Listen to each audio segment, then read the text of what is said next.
Good afternoon. My name is John Strope. Welcome to History Nebraska's Brown Bag History Lecture Series. Lectures are held monthly on the third Thursday in the Old Father Family Auditorium at the Nebraska History Museum in downtown Lincoln.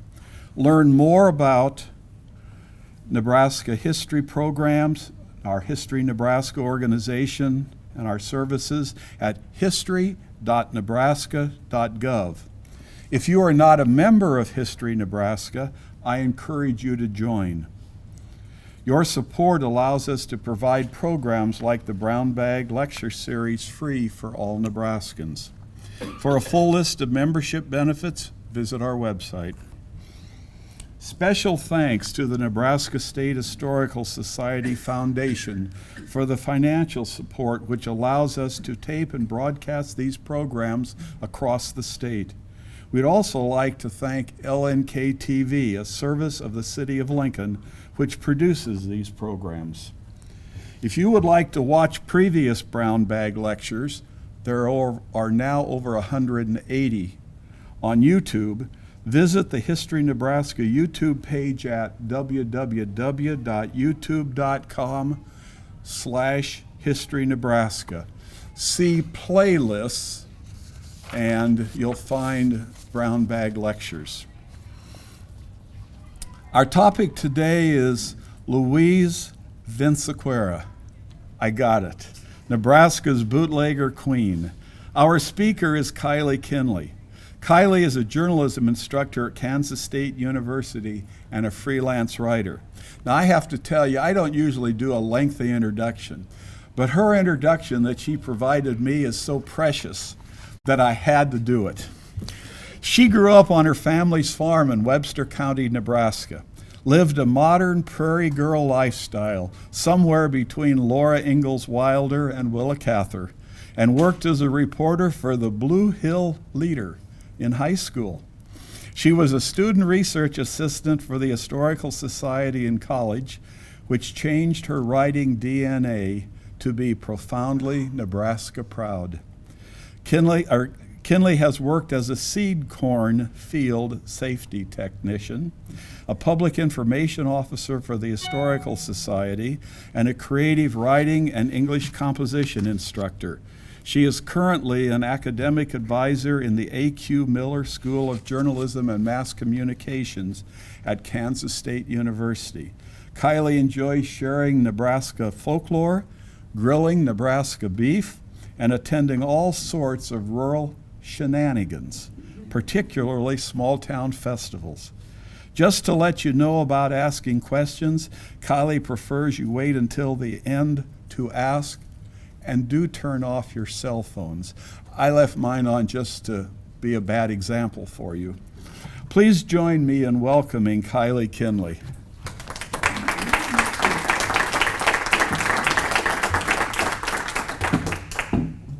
Hello, I'm really excited to be here today. I've seen a lot of my heroes give Brown Bag presentations, and I really am very excited to let you know what I know about Louise. Not only because she liked whiskey, and a lot of Nebraskans like whiskey, but because she reaffirmed my belief that Nebraska history is not confined to corn and football, as many of my mentors did.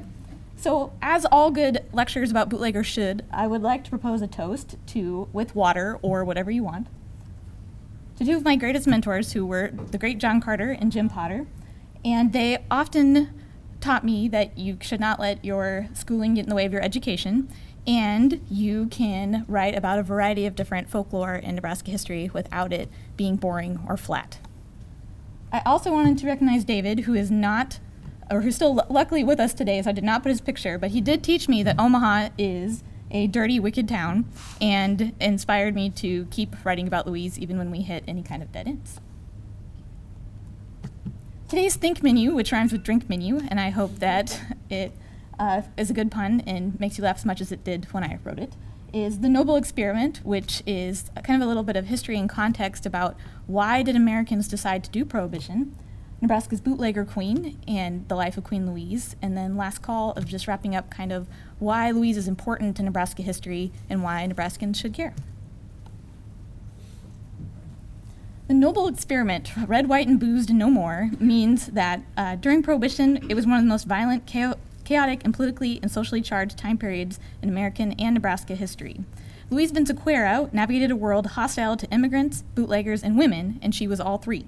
She was certainly not the only female bootlegger in Nebraska, and she was I think she was the best, and without doubt, the boldest. Her career and her personal life give 21st century readers and Nebraskans insight into the tempestuous times of Prohibition and challenge stereotypes of women's roles in Prohibition. Her story also adds another layer of understanding of organized crime in Omaha under crime boss Tom Dennison. Many Prohibition scholars focus on women as the force that brought about national Prohibition from January 17th to 1920, January 17th, 1920 to December 5th, 1933. State Prohibition in Nebraska was even longer, 1917 to 1934. Many Nebraskans, particularly German Catholics, opposed women's suffrage because they feared women would vote for Prohibition. Nationally, famous Prohibitionist women included Carrie Nation, Kansas's axe-wielding temperance fiend, and Susan B. Anthony, who believed banning alcohol would help end poverty, violence, and mental illness. For many Americans during this time period, the attitude that alcohol was the root of all evil came from genuine despair at the rampant alcoholism, domestic abuse, and deplorable child welfare conditions that could be directly tied to Americans' dependence on alcohol. Americans drank an average per capita equivalent of 90 bottles of 80 proof liquor each year, which breaks down to about 4 shots a day. So if you work in the fields or in a factory, or if you're trying to take care of your kids and do laundry, and that's about 4 shots a day, which means you're about mildly drunk the entire time you're doing your job. In modern day alcohol consumption is about a third of this, so the pre-Prohibition era remains the highest measured volume of alcohol consumption in U.S. history. Many Nebraskans enjoyed busting stills, as you can see by the smug look on different people's faces of these Douglas County sheriffs in 1922. They raided a still and then took a picture with it, much like I think those were their trophies and it was a good hunt maybe.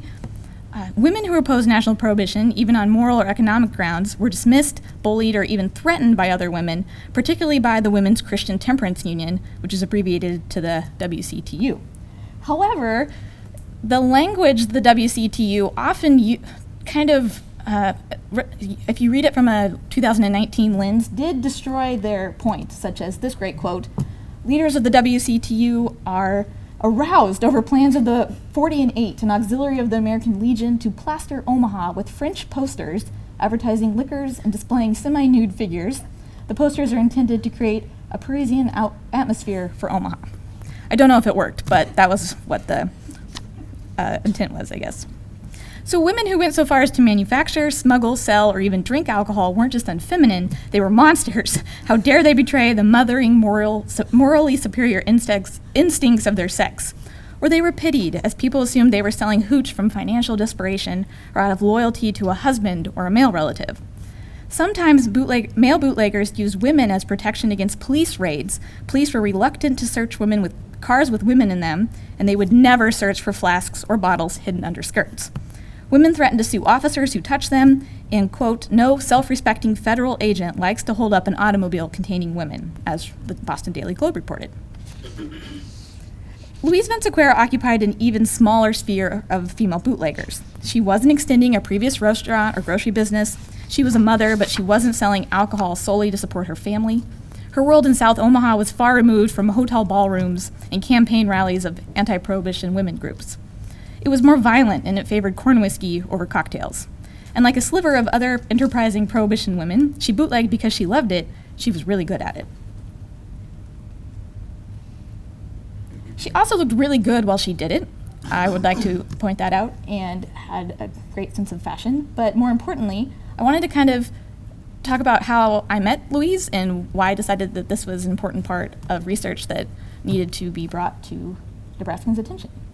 So I called it the Meetcute, which means in a romantic comedy, it's where the two protagonists meet and fall in love. If you've seen any kind of romantic comedy in the last 15 years, it's called that.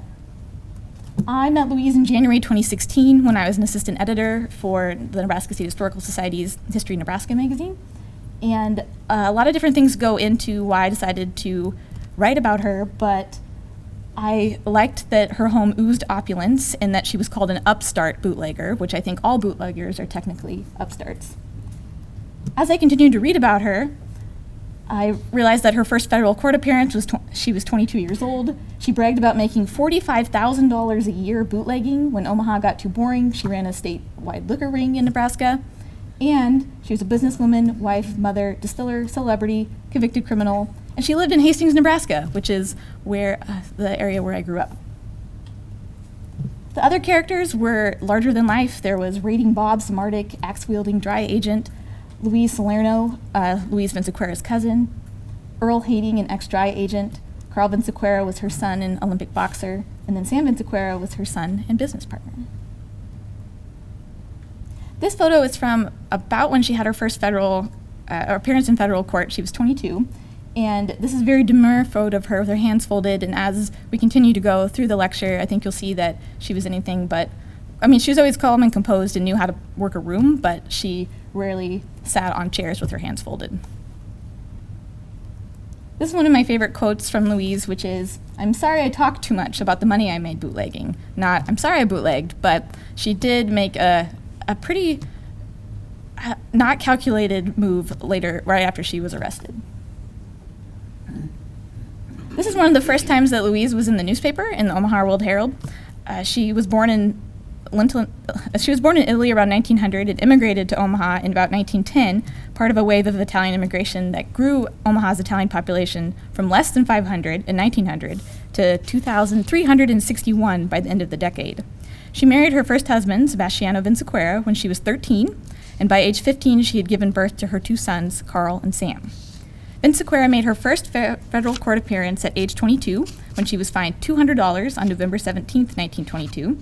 Because the Volstead Act, which enabled the enforcement of prohibition, was a federal law, its violators were tried in federal court. At one point, liquor violations constituted 2/3 of all federal crime indictments. And much of the frustration of federal judges, who often tried Vinciquerra's cases, most defendants were petty offenders, and the crime bosses never appeared in court. Still, these were pretty rosy prohibition days for both sides. Bootlegging was highly profitable and not very competitive. Prohibition authorities were making enough arrests to feel that they were upholding their end of prohibition. And the Omaha World Herald said Omaha was, quote, "a city where the wheels of justice move more swiftly in enforcement of prohibition than anywhere else in the country. Practically all cases in Omaha are disposed of within 24 hours. In fact, those wheels of justice were heavily influenced and bought by crime boss Tom Dennison, who ruled Omaha's underworld and its political sphere for nearly 40 years, from the 1890s to the early 1930s. Standing 6 feet tall and weighing 200 pounds, Dennison was usually immaculately dressed and tastefully adorned with flawless diamonds. Even so, he preferred to avoid public attention. He'd built his fortune as a frontier gambling house proprietor, and he ran Omaha like he played poker. He never missed anything, and he was relentless. Louise, on the other hand, loved the limelight. With the extent of their association as murky, her bootlegging success depended on Dennison's approval and involvement, and there's some evidence that he bankrolled her court cases because she was a very good distraction for his more evil operations. After Louise's 1922 fine, she continued selling alcohol.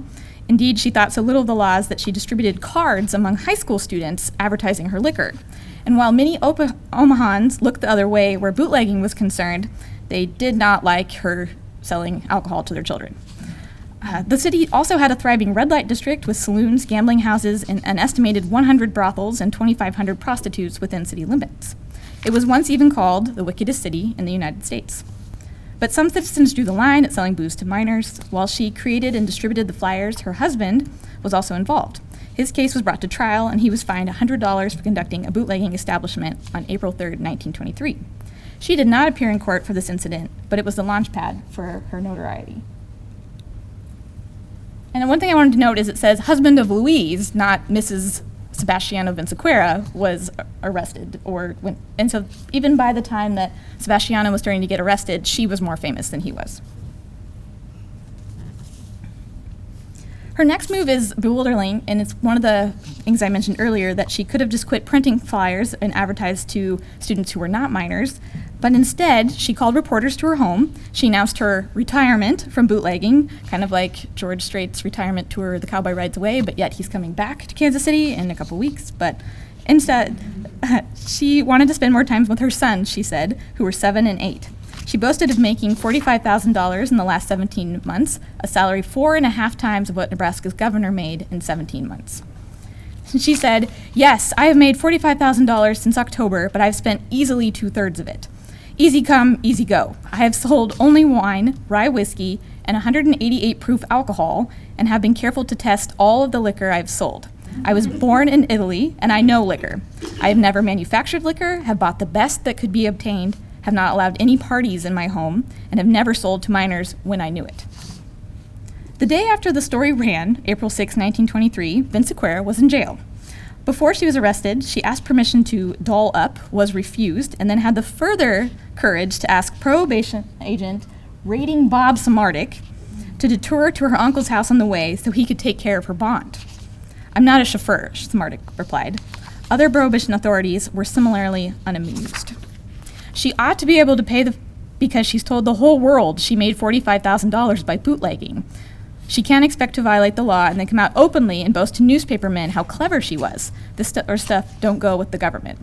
And that was from Assistant District Attorney George Kaiser, who was not amused with Louise. And later that day, reporters caught up with Vinciquerra again, but she was subdued and nursing a headache.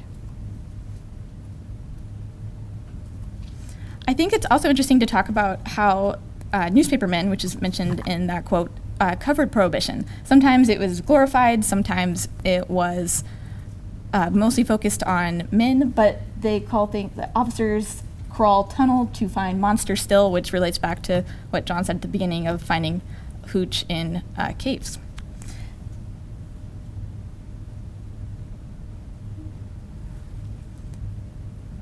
While Louise was a very brave individual, bragging about her income to a reporter was perhaps the most uncalculated move of her entire career. The only clue as to why she would abandon her sense of self-preservation was that she also possessed a great deal of pride. The article says Vinciquerra was stung by statements of a welfare worker that she accepted charity.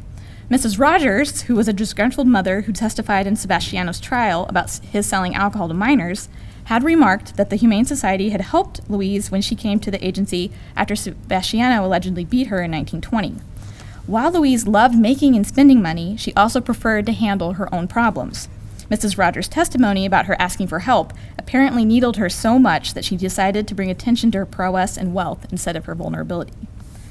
But unconcerned about Louise's pride, Omaha authorities were determined to make an example of her, and the Queen of Omaha bootleggers found the law staring at her from a different direction when she was summoned to appear before the Douglas County Commissioners on April 8th to explain why her income taxes didn't reflect $45,000 worth of income. This was the first time she was called Queen of the Omaha bootleggers in the press, and the title would follow her the rest of her life. But this kind of legal trouble did not keep her from running her business, which was so successful that her patrons' cars filled the street and blocked traffic near her home at 810 Forest Avenue just a few weeks later in April 1923. As a result of a complaint about the traffic, police raided her house and found only 3 pints of alcohol, 1 bottle of corn whiskey, and some creme de menthe hidden under a mattress. She said, "If you had gotten here earlier, you would have found more." Louise did manage to stay out of trouble for about 2 months before she was arrested in 1923. Prohibition agents raided a dilapidated 1-story house at the northeast corner of 2nd and Cedar Streets in Omaha, a house that Louise rented, and found equipment, mash, jugs, and 3 gallons of liquor. Vinciquerra responded by suing Samardic and Dan B. Butler, who was the police commissioner, for $25,000 in damages for false arrest and imprisonment. While such a suit seems extravagant, even for Louise, it was later revealed that crime boss Dennison bankrolled the suit because it took attention away from his own doings. "Oh, that's just part of the program," Butler said when he was informed of Louise's suit. "Just as long as we can close up places like hers, I don't mind. They'd better get busy down in Washington, however, and regulate this immigration system better. As it is now, these people come over here, don't even take the trouble to learn our language, bootleg all they please, and they ride around on the 4th of July with American flags on their fine automobiles." While typical of the time, Commissioner Butler's xenophobia is ironic. Robert Raiding Bob Smartick, ruthless and violent upholder of prohibition laws and one of Omaha's few honest law enforcement, was from Serbia. Raiding Bob alternately served as policeman, federal prohibition agent, federal parole officer, and later as Omaha's chief of police. However, he resigned in protest of the corruption he saw in the Omaha police force during Prohibition. He was not afraid to beat men or women he arrested or chop through doors with an axe when in pursuit of upholding the letter of the law, and he also entered into screaming matches with criminals and his superiors alike. Louise was exactly the kind of flippant rule breaker that he despised. In response to the claim that Louise's lawsuit that he refused to leave the room while she dressed and threatened to choke her, he said, "That's a laugh. She declared she would not go to jail. I tried to reason with her. She cursed me, calling me names. I took her by the arm and led her to the car. As far as choking her in the car, I sat in the front seat with the driver, and she sat in the rear seat with Commissioner Butler." In other words, Raiding Bob might have wanted to choke her, but he couldn't reach her from his spot in the back seat or the front seat. Later, after it had served its purpose of being a distraction, the suit was dropped. Louise continued to have run-ins with prohibition agents, but one in particular, named Earl Haney, was no longer interested in arresting her. Haning's first experience on the other side of prohibition enforcement was at Vinciquerra's house in September 1923. After federal agents raided the house, he was found a half block away, leading Vinciquerra's sons away from the chaos. He and Vinciquerra were charged with the sale of whiskey and wine. Haning's boss, U.S. Rohrer, Prohibition Director for Nebraska, immediately came to Haning's defense and said he had never suspended Haning and didn't expect to do so. But Haining was not just protecting her children, he was also sending her romantic gifts, such as 9 sacks of sugar that he raided from one of her competitors. In addition, Haining had become part of a bootlegging ring with Sebastiano and Vinciquerra. He and Sebastiano were arrested in October 1923 in a raid on a farmhouse 7 miles west of Irvington. 3 stills were found in a barn, and Raiding Bob gave Sebastiano a black eye and a cut on the forehead so severe it was originally categorized as a fractured skull. Haining was fired as a result of this arrest. Sebastiano, however, was recovered enough to get arrested in Lincoln just 3 weeks later, where he was delivering 6 gallons of liquor with Haining's brother Paul. Lincoln had a much drier outlook on prohibition and took liquor violations more seriously than did Omaha. Omaha papers tended to glorify bootlegger exploits, but the Lincoln paper ridiculed them. Sebastiano was crowned king of the royal boozers in Lincoln Monday morning. The head of the House of Hooch of Nobility found the crowning distasteful, and in order to return to his subjects at Omaha, paid $100 and permitted his royal car, a Nash Roadster 1 week old, to be confiscated. It appears that the money in the car would not continue to be used for bail because the papers report that he couldn't even make his $3,000 bond and was back in a Lincoln jail by November 8th. He was incarcerated for much of the next few months. Louise had legal woes of her own, but she stayed out of jail. She did move to Council Bluffs because she told reporters that she was like a poor hunted deer seeking a cool place in the forest shade away from the hunters. But her house in Council Bluffs was also raided in September 23, and she could not escape Raiding Bob Smartick. Her trial was scheduled for May 1924. Her name stayed out of the papers during the waning month of 1923, but that changed when she preoccupied herself with a murder in early 1924. On New Year's Eve, 1923, she traveled by car to Council Bluffs with a man named Peter Seferis. After they stopped at a hotel together, he told her that he had got Vinciquerra's cousin, Louise Salerno, when she was a child. Seferis was also Louise Salerno's uncle by marriage, and it does get a little bit confusing here, but I'll try to keep it as clear as possible, because we have 2 cousins, first cousins named Louise. He told Louise Vinciquerra he would kill her if she ever told anyone else. Vinciquerra said, but I was not afraid, and she was testifying because 2 weeks after the New Year's Eve conversation, Louise Salerno shot Peter Seferis to death. Slay's uncle, she says, stole honor, a banner headline screamed on January 14th, 1924. Another read, married Slay's man, she asserts, talked about her. Pierce Street beauty, summons man to house, greets him with 2 pistols, wronged his child, says he told secret. It doesn't really sound like a lot or a very good headline for the time, but I think it kind of compares to what people talk about on Twitter right now. The following day, the Omaha World-Herald ran photos of Louise Salerno's sisters, Helen and Antoinette, ages 15 and 12. They said Seferis had attempted to rape them and he had given them money. The paper reported delicately that the girls had been annoyed by Seferis. More than any other publicity about Louise, this case illuminates the world she and many women, especially young immigrant women, experienced during the Prohibition era. Sexual molestation, domestic abuse, and a lack of education and opportunity are evident, but so is a very fierce loyalty to one another. Both Louises described the shooting as spontaneous. However, it appears that once Louise Vinciquerra discovered that a man had raped her cousin for nearly a decade, he was dead. Their stories eventually firmed up the motive to be self-defense instead of revenge, but it wasn't until several weeks after the shooting. Louise Salerno said she confronted Safaris because of his advances on her younger sisters, but her reaction suggests that Louise Vinciquerra's support also played a role. Louise Vinciquerra helped Salerno question her sisters, watched as Salerno loaded 2 pistols, and took Salerno's little girl into another room so she would not have to watch her mother kill her child molester. Vinciquerra apparently understood that while a jury might acquit a woman for killing her molester, a jury was less likely to acquit 2 people for premeditated revenge for killing, even if those 2 people were women. The papers focused on Salerno in reporting the details of the murder. She had telephoned Safaris and said they needed to talk. When he arrived 15 minutes later, she accused him of trying to molest her sisters. According to Salerno, he kept his hand in his pocket and told her to shut up. "Then you got to pay," Louise Salerno said, and she started shooting. Unhappy with her first shot, she followed him out of the house, emptying the gun as she ran out into the street. Louise Moreno, a young girl on her way to the movies, was shot in the arm. Safaris shot twice, ran into the pool hall, and died on the floor. Louise Salerno later said that she was certain that Safaris had been holding a gun in his pocket and that she had shot in self-defense. Louise Vinciquerra gave mixed statements about this.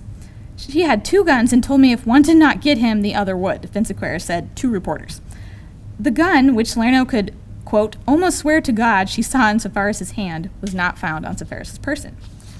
Louise Vinciquerra changed some details when she told the story a second time. In the second version, Salerno had the pistols because she had become afraid after talking to a violent Safaris on the phone. Aspects of the story that suggested that Salerno was incensed, revengeful, and fully supported by Vinciquerra quietly disappeared in the second version. By the time the case went to trial in 1924, Louise Salerno was calm and collected, her story apparently well rehearsed. Safaris had been a boarder at her parents' house when he started assaulting her, and later he married her aunt. Louise Salerno's husband, Tony, was supportive of his wife. "If she'd told us, we'd taken care of him," he said, "but she didn't want to get us into trouble. That's why she did it herself. It shows what kind of a woman she is." "It wasn't Tony's business," Louise Salerno explained. "If Safaris was ever going to pay for what he did, it had to be me." And again, this is all recorded in newspapers. It's not part of the trial, and they were unafraid of standing up and talking to reporters about crimes. Violence was moderately familiar to this family. Tony Perocello, who was Louise Salerno's father and who ran the pool hall where Safaris ran to die, had been convicted of shooting Sebastiano 2 years later, who was married to Louise Vinciquerra. And in addition, Tony Salerno's brother had recently been slain by a prohibition agent. But when Salerno was indicted with second-degree murder in Safaris' death, both she and Louise Vinciquerra wept. The Omaha Bee described Salerno as having, quote, only a remnant of the beauty which had made her the pride of Little Italy. When Salerno was eventually led screaming from the courtroom, the Bee noted at that time she shed no tears. While Salerno awaited trial, Louise Vinciquerra was sued for more than the $2,000 in rent she owed on the falling down house at 2nd and Cedar that had been raided in June 1923. Sebastiano was in jail, but Earl Handing was a staunch supporter of her through the trial, until his wife had him arrested on desertion charges and hauled back to Lincoln. On May 2, 1924, Louise Vinciquerra, who arrived at court alone and 15 minutes late, received her first substantial punishment for bootlegging, 60 days imprisonment and a $500 fine. She was taken into the marshal's office, where she was wept furiously and refused to be consoled. Then Haining arrived, pushing his way into the room. He calmed her and telephoned a relative to take her home. But Vinciquerra would still avoid going to jail for any of her crimes. This is one of my favorite stories of all the research that I did of 2 days later, the United States Circuit Court of Appeals chastised a federal judge for letting jurors smell and handle liquor as an exhibit in a bootlegging case, which was an error because it was making the jurors witnesses in determining whether the liquid was whiskey or not. This had also happened during Vinciquerra's trial, so she appealed her conviction, won, and never started her 60-day sentence. I don't think they would let jurors sample whiskey today, but alas. This break allowed Louise to disappear in time for her cousin's trial, which started just a few weeks later in May 1924. When Louise's name was called as a state witness, she was reputed to be in Oklahoma. The World Herald even referred to her on May 28, 1924, as the former queen of Omaha's bootleggers, which I'm not sure if that bothered her or not, but she was definitely not the former. Without an eyewitness to the shooting, the jury acquitted her cousin Louise Salerno on May 30th. But luckily for Omaha, it was not without its queen of bootleggers for long. Louise was back by July 1924, where she met with federal prohibition officer Elmer Thomas. The reason for the meeting wasn't really made clear, but reporters who attended recorded a startling occurrence, which is raiding Bob Smartick gave Louise a rose. This is the kind of question I think keeps historians up at night if you have a character, or not an actual person, completely act differently than how you expected, and I have no idea why he gave her this rose. He was not a romantic man. He was mocking her, perhaps. He was sarcastic, or he really needed something. I don't know his motivation, but in November, Louise Vinciquerra testified before a federal grand jury. Her testimony was not made public, but during this time, she and her children lived in Wichita, Kansas, where she supposedly ran a restaurant. 2 months later, in January 1925, Louise, Haining, Sebastiano, and 6 other men were indicted on charges of operating a still 6 miles west of Irvington in 1923. This was the incident that had ended Haining's law enforcement career and given Smartick an opportunity to nearly bash in Sebastiano's skull. The courts were determined to make an example out of the liquor ring. Louise, Sebastiano, Haining, and 2 associates named Tony Curtis and Frank DeWolf all agreed to plead guilty and testify for the government. The other 4 men, Joe St. Lucas, Tony Nanfito, Rosario Jabilsko, and Sam Jabilsko, stood trial, and the trial opened in July 9, 1925. Louise was a much quieter, less flamboyant person by this time. I mean, she was at the ripe old age of 26, and she decided that she needed to focus less on being a media darling and focus more on surviving to the end of Prohibition. A reporter commented on her much-changed demeanor, as in, Louise, once the haughty, flippant bootleg queen who all but snapped her fingers in the face of Prohibition agents and dared them to catch her, presented a vastly different picture in court Thursday. She kept her head down, and tears continually fell from her eyes. She and the others who pled guilty sat apart from the other defendants. Earl Handing testified that he had joined the group in June 1923. He did not mention if it was because he wanted to make money or because he was absolutely in love with Louise, but that becomes more clear a little bit later. Louise was the group's treasurer, and after the group members were arrested, Tony Nanfito, who had been Vinciquerra's bondsman for years, and Joe St. Lucas approached Haining and promised to pay him if he would help save St. Lucas, who had a respectable job at the Union Pacific. The $1,000 would support Louise and her 2 children and hire an attorney for Haining. So even at this time, Earl Haining was negotiating so Louise's children could be taken care of. And I think that that's also supported by a letter that I have from Sam Vinciquerra, who did not have a lot of respect for his biological father, but he always did appreciate what Earl could do for their family.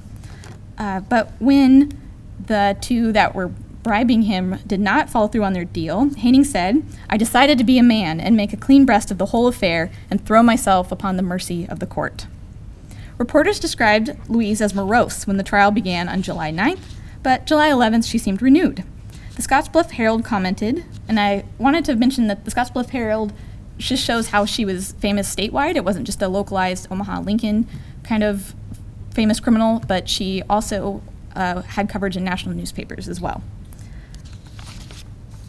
On the stand, Louise did not shed tears or shield herself with her husband or Earl's misdeeds, as many female bootleggers did. But when she got annoyed with defense counsel Raymond T. Coffey, she retorted, "You were there at my house, weren't you? You ought to know as well as me." And then he had to take the stand and deny that he had ever been to Louise's house. He did not drink alcohol, and he did not know what she was talking about. But she did manage to fluster him enough that it was pretty effective.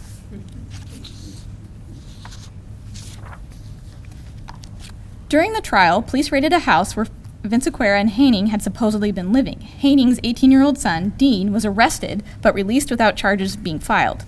Dean told reporters that they, quote, ransacked the house and took a bottle of flavoring syrup and a bottle of home brew belonging to an aged woman who runs the house. Louise was unruffled. "They were probably just trying to scare me," she said. The next day, the jury deliberated only a little more than an hour before finding all 4 of the defendants guilty. The St. Lucas, Nanfito, and the Jabilsko brothers were each sentenced to 7 months in jail and fined $500 for each of the 7 counts on which they were convicted. More startling, the sentences of Vinciquerra, Haining, Sebastiano, Curtis, and DeWolf were postponed indefinitely. Vinciquerra was reported as having been present in the corridor when the sentence was read, but she disappeared quite suddenly after that. And the status of Louise's and Earl's relationship is unclear at this point, but I think he'd been in love with her for nearly 2 years, and Sebastiano had been in jail for some time at this point. Haining's wife, as she had done 2 years earlier, had Haining arrested on abandonment charges right after this trial, and Haining's father ended up paying a $500 bond for his release. Mrs. Jessie Haining, quote, testified that Earl left home 2 years ago and for a year did nothing toward the support of his family. This is only the second time that Jessie Haining demanded that Earl return home to Lincoln, and it also coincides when Earl was publicly known to be with Louise, suggesting that Jessie only really cared when Earl's association with Vinciquerra was splashed all over the papers. It was their 1925 high-speed car chase and consequent arrest here in the city of Love, Lincoln, Nebraska, that solidified, to me at least, that Louise and Earl were more than business associates. On the afternoon of October 17, 1925, Haining drove a Ford sedan through the neighborhood of 27th and D Streets. Louise sat in the passenger seat with 2 gallons of moonshine whiskey on her lap, and a federal prohibition agent for Nebraska pursued them for over a mile through Lincoln neighborhoods and finally caught them around the intersection of 27th and D. And as soon as he closed in on the car, Louise picked up the jugs, smashed them against the car's interior, and then started to soak up the moonshine with her dress, which relates back to what we talked about earlier, where while skirts are not always handy, they can soak up moonshine decently, I guess. I have not tried this science experiment to see if it works or not. She sliced her hand open with the broken glass, and when the agent opened the car door, the whiskey ran down the running boards and dripped from her skirt. But being an enterprising Nebraskan, he borrowed an empty milk bottle from a neighborhood housewife, mopped up what evidence he could, and arrested Earl and Louise on a charge of conspiracy to violate prohibition laws. At first, Louise said she was on her way to a Nebraska football game, and later she said she was in Lincoln to get a suit of clothes for her brother. But either way, she claimed that she ran into Haining on accident while waiting for a streetcar, and he graciously offered to give her a ride. Her defense was that she couldn't have conspired to violate prohibition laws because she had no idea there was moonshine in that car. Her lawyer argued that the car chase and consequent breaking of the jugs prevented Louise's transportation, and since transportation was the sole reason she had entered Haining's car, no conspiracy had been committed. They were convicted for this charge, but won later on appeal in 1927, and nobody was surprised. And so maybe, they were friends who gave each other rides to Husker football games. I doubt it, but I also know that the first definite sign that they were lovers was in March 1926 when Vinciquerra asked Sebastiano for a divorce, and he responded by emptying a revolver at her while she slept. Out of all of the photos I found, this is one of my favorites. This is the day after that Sebastiano tried to kill her. And if you look, you can see the bullet holes in the pillowcase. And 2 of the bullets hit the pillow to the left of her head, 2 hit at the right, and a 5th lodged in the wall right above her head.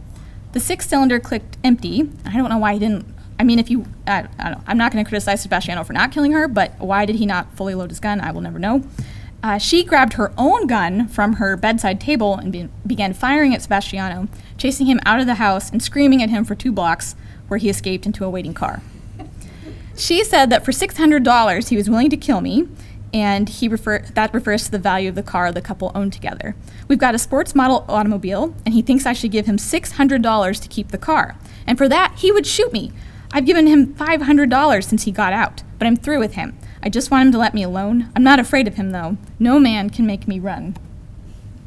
Which is enough of a quote that that's my second favorite quote of Louise of all the research. She also said that she had moved to her current house at 2002 North 48th Street in Omaha to, quote, rear her 2 boys in a proper environment. It was decently family-friendly. The World Herald even ran a photo of a very dangerous-looking wooden roller coaster the neighborhood children built, and in the photo, Sam Vinciquerra is perched in the car and ready for his turn to ride. Sebastiano was arrested for shooting at her, but he claimed Louise had framed him, and he was never charged. I don't know how you would frame that, but again, I'm not a criminal justice expert. And to try to get back at Sebastiano, one of Louise's uncles shot at him and wounded him in the scalp, but he did not die. So as a result, Louise moved on to her next problem. She had a trial in Lincoln where she and Haining were charged with conspiracy to violate the liquor laws. And after the appeal, or it was reversed, she decided to celebrate by creating a successful bootlegging route across western Nebraska in communities such as Grand Island, Hastings, Minden, Kearney, Indianola, and McCook. This is where Louise started to forget that she was protected in Omaha by a crime syndicate, and so if you break laws in western Nebraska where you don't have a crime boss paying off the authorities, you are going to go to jail, you are going to get arrested more frequently. And she seemed to understand that little more, or less and less, as she started running out of money. And I think that this kind of marked a beginning of a low period for her. She was not as glamorous and haughty as she'd been when she started selling hooch in 1922. And I think that one of the more important arrests that she had was when she and Haining got into another high-speed car chase by Friend, Nebraska, and the person who was following them ran them off the road. Earl grabbed a shotgun, and instead the sheriff basically threw himself at Earl. They wrestled around in the dirt and the mud in the ditch, and then both Louise and Earl had to go to jail. But there was a small sliver of happiness when Earl asked her to marry him, and she finally said yes. So if they decided that they were going to keep getting arrested together, they might as well marry. So they were wed on October 27th, 1928, at a Methodist parsonage in Glendale, Iowa. When World Herald reporters went to her house, the usually chatty Vinciquerra was not very chatty. She said she had nothing to say. She even took Earl back to Italy, and whoever was using her house at that time was not a good house guest. She filed a complaint with police that whoever had been watching her stills in her house, she didn't say stills, but that's what was happening, had stolen her vacuum cleaner, her kitchen sink, her silverware, and some other furnishings. And her next appearances in the papers concerned a 90-day sentence on liquor possession in 1931, which she appealed in July 1931. At this point in time, she started getting raided more and more often as she was not paying the syndicate anymore. And she also decided that she could not live with Haining, and after 3 years of marriage, she filed for divorce. She told him about it, that we can't get along together, I'd rather live here alone with my boys. She charged cruelty, which is the same charge she made against Sebastiano when they divorced, but 50 years later, Sam Vinciquerra disputed the charge in a letter. My dad was cruel and brutal to her, a typical Sicilian custom in those days, but Haining was kind and gentle. Haining was also kind and gentle with us, but he was a shrewd, vicious, and dangerous man when pursued by liquor lawmen. Haining had loved Vinciquerra for the better part of a decade, and he refused to quit. They reconciled within months, and Haining was with her one night in April 1932 when Sebastiano came to the house on 48th Street. She and Sebastiano quarreled over a liquor deal. Sebastiano threatened Louise, and Haining ran downstairs and started shooting at Sebastiano, who responded with gunfire of his own. At this time, Carl was about 17 and Sam was 16. They were in the yard, rushed inside to find their father critically wounded in the stomach and back, and their stepfather shot in the elbow. Louise called the police, Haining fled on foot, and the police dug 9 bullets out of the stairwell and out of the walls of the kitchen and dining room. Sebastiano, from his hospital bed, said, "I have had plenty of excuses to kill Haining if I wanted to.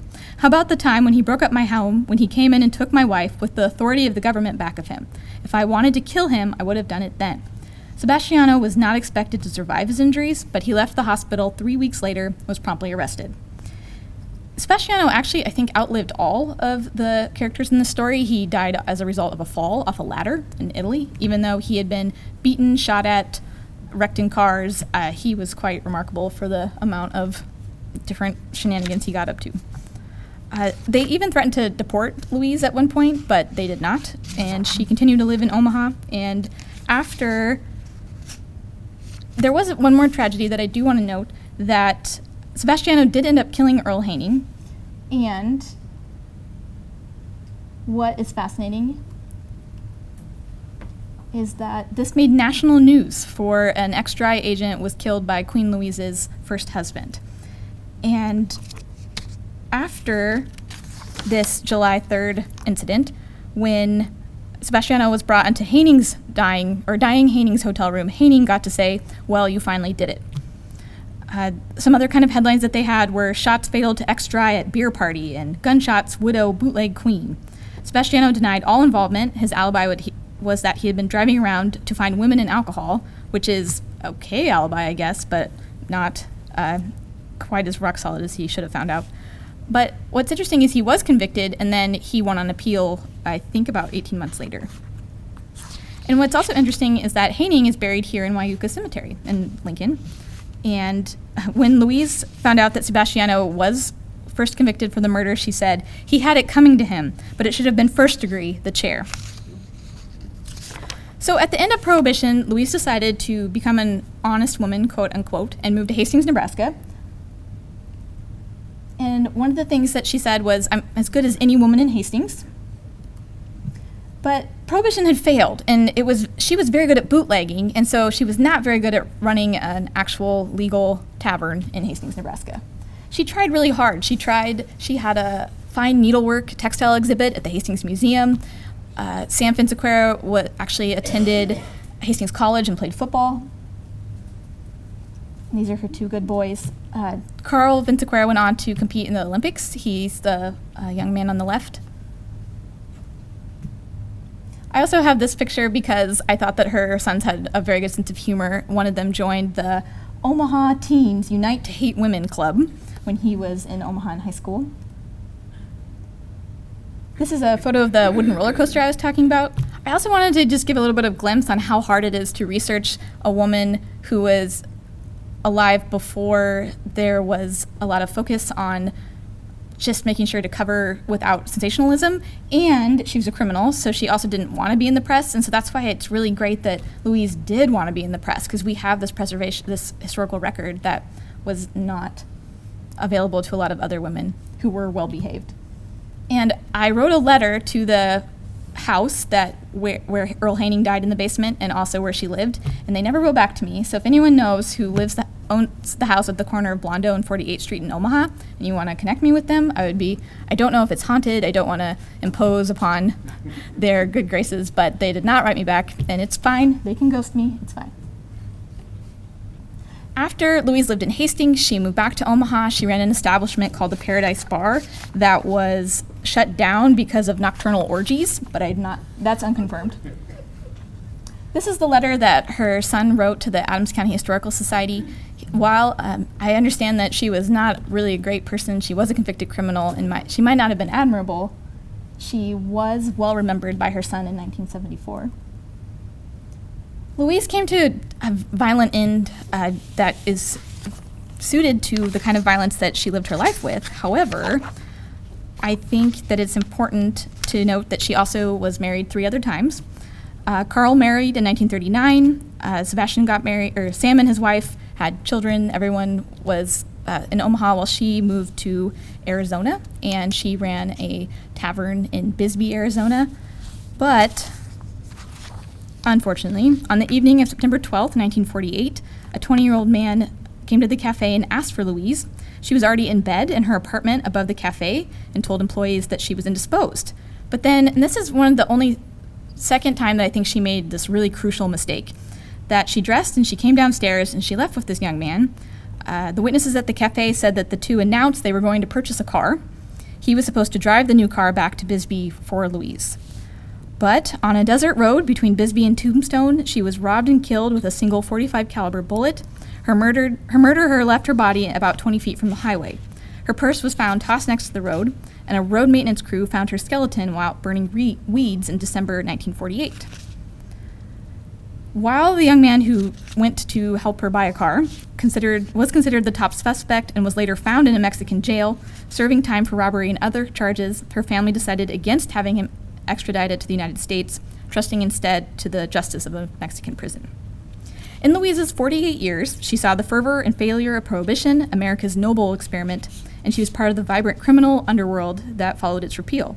While many women of her social class brewed and sold alcohol to subsidize their incomes, she made bootlegging her career and created a statewide business. She proves that while women of the time period were put on pedestals as the moral saviors for a booze-drenched society, they were also successful at creating, drinking, selling, and moving hooch on a massive scale. She was very successful at bootlegging. This means she was also a criminal, and her behavior has not always been admirable, understandable, or worthy of recognition. Once Prohibition ended, she floundered to find her place in a world where society's accepted roles and expected behaviors for women had changed yet again, but no matter what, society still expected women to be well-behaved. And so I also wanted to talk about this quote that's often used to talk about women like Louise who are enterprising and bold and brave. It's well-behaved women seldom make history, but I would also like to argue that one of the reasons that women were well-behaved is because, hoping for an eternal crown, they never asked to be remembered on earth, and so they haven't been. And when you're Nebraska's bootlegging queen, do you really need a crown? And so just as a parting gift, on how Louise's behavior still affects Nebraskans in 2019, the point isn't if she behaved well or badly, it's that she had the choice to behave however she wanted. And so as a result, if you decide in 2019 to raise a glass, sip from a flask, or enter the drinking establishment of your choice, thank your farmer, thank your distributor, and tip your bartenders. And since I'm from a small town, I realize that your farmer, your beer distributor, your bartender all might be the same person. But whether you have a corner wheat farmer, brewer or bootlegger, queen or peasant, I know she'll appreciate it. Thank you very much.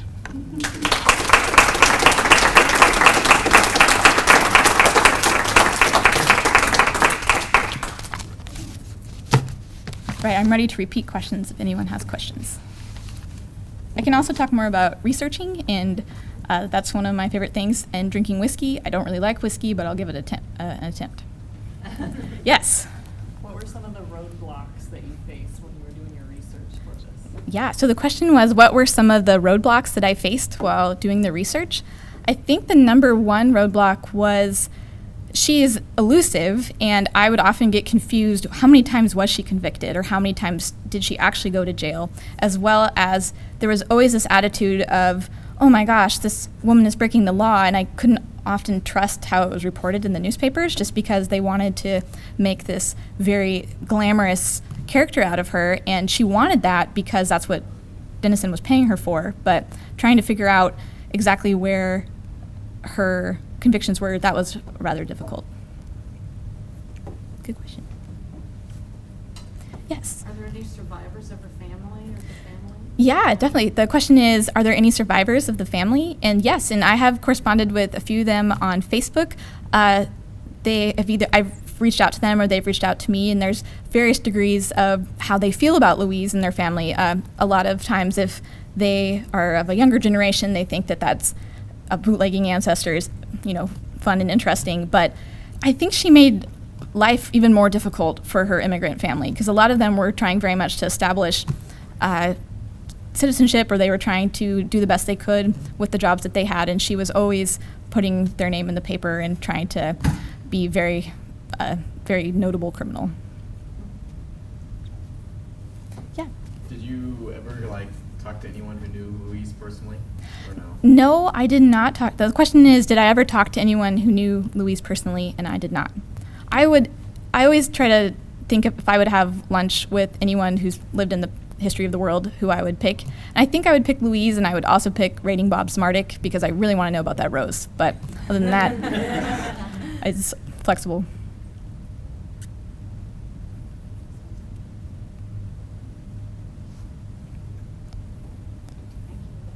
No other questions? Are we good? Let's thank Kylie for doing our presentation today.